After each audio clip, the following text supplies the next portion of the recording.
mga halimbawa kung may pagkakataon na pwede ka pang makapag-abroad.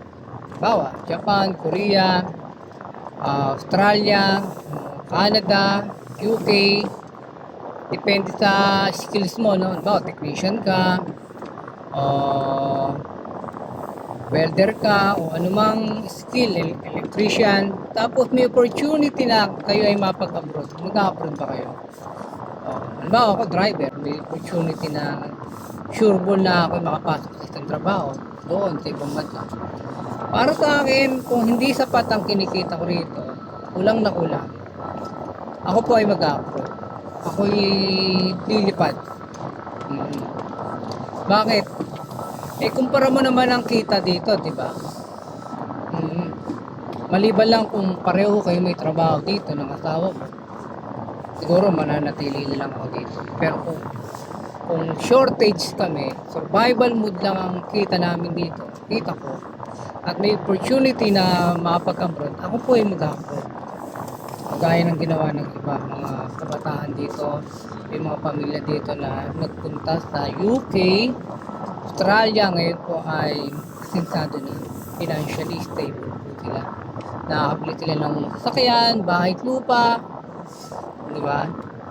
Dito, survival lang talaga. Kulang pa talaga.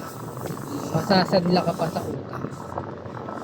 Lang kitaan dito sa Pilipinas. Kaya kung kayo ay may pagkakataon mapag-abroad, mag-abroad na po kayo. Pero kung talagang sapat naman ang kita nyo rito at nakaka-survive naman, manatili kayo dito, kasama nyo pa yung pamilya nyo. Pero yung iba kasi like Australia, kung makailang taon ka doon, pwede mong dalhin yung pamilya mo doon sa Australia. Pwede kayo maging citizen doon. Dito, alam nyo, magkano kita dito. Quintela, kikita ka lang 8,000, 9, pinakamalaki na 10,000. Masaya ka na doon. Kaso nga lang, tubig, kuryente. Diba? Sa ibang bansa, magkano ang kitaan?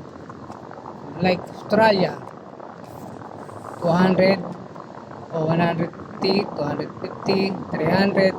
Pero pa nga ako kilala, kalahating milyon Diba? Sa UK naman, 150 o 200,000 Pero kung talagang ayaw nyo umalit, nasa inyo na yun. Po, salamat po. God bless.